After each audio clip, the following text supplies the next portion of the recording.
Welcome back, Tuesday tutorial. Today we're going to talk about something that is how we do things a little bit different than what you'll find the average home buyer will do, average property buyer.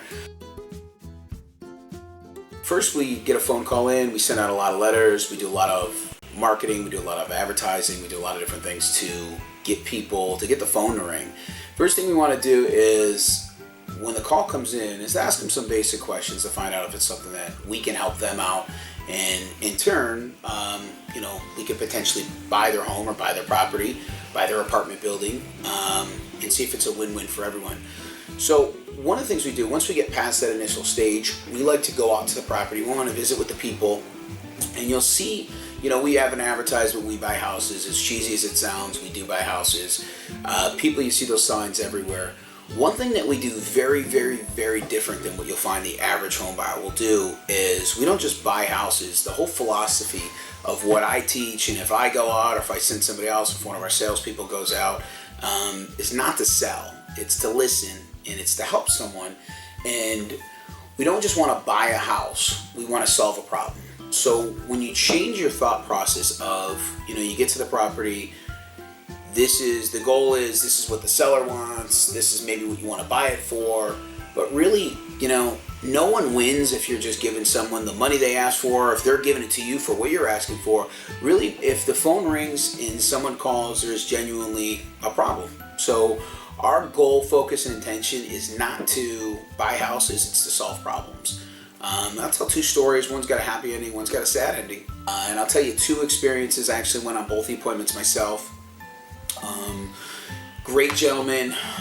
Parents had both passed within the past years. His mother just died, and his father had died before that, about a year before that. So the family was kind of in a situation where the house was, there was so much stuff in the house. They didn't really want to clean it out.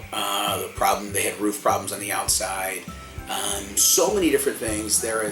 And I was so happy that they called us, not because we had an opportunity to buy their house, which we are going to be able to buy their house, is because we were actually able to help the family. We listened to the problems, we listened to their concerns, and we're actually able to figure out a solution that created a win-win for everyone.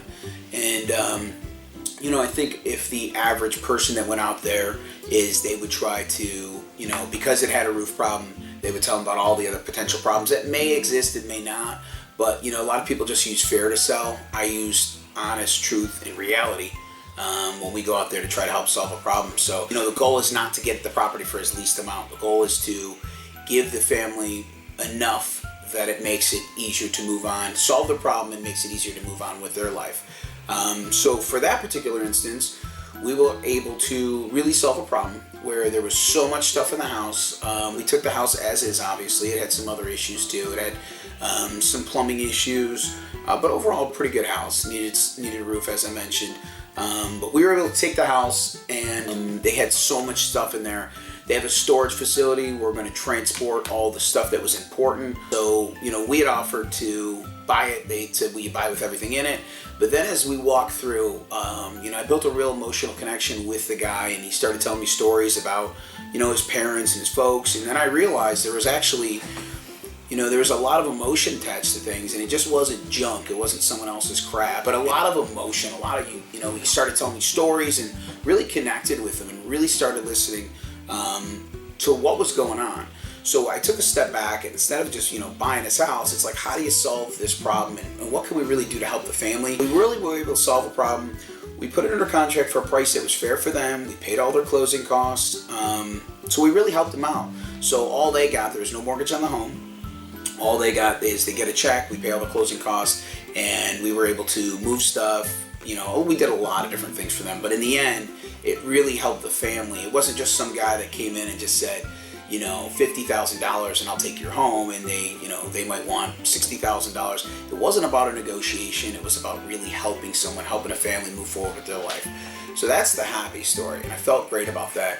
The sad story is we just visited a woman about a week and a half ago, and that was a very sad story because she couldn't get around that well.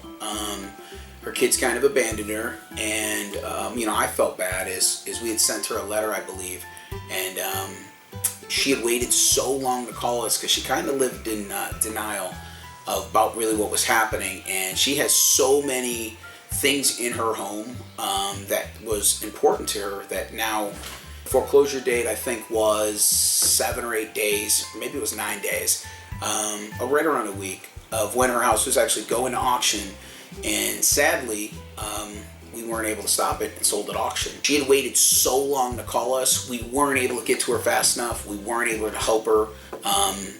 And now, unfortunately, it's sold, and the bank gets all the money. And you know, her whole life she worked for something. She built equity in something, and now she gets absolutely nothing, which is very sad. So, you know, we still actually went back and actually helped her. Believe it or not, didn't buy the house, had nothing to gain from it, but wanted to help, you know, an older woman whose kids don't talk to her anymore. We moved her scooter out of her house. We got some, she was a big sewer, so we got a lot of stuff out of her house. We had some of the guys put it in boxes for her. We moved it over to her house, or other house that she's living in now. That was the happy story. The sad story is don't wait so long to call us. If you know, a friend that's in financial distress, an uncle, an aunt, someone just passed. We're not vultures. We don't want to buy houses. We want to truly help families. We want to help people and create a win-win for everyone. So those are my stories. If you know someone that we can help, have them give us a call, have them email us. We'll put all the contact info at the end. And we'd love to come out there, take a look, see if it's something we can help someone out with. Talk to you soon. Thanks. Go with the sad ending first. Go with the sad ending first. We always wait for the tears at the very end. It makes a better movie every time. Oh, okay.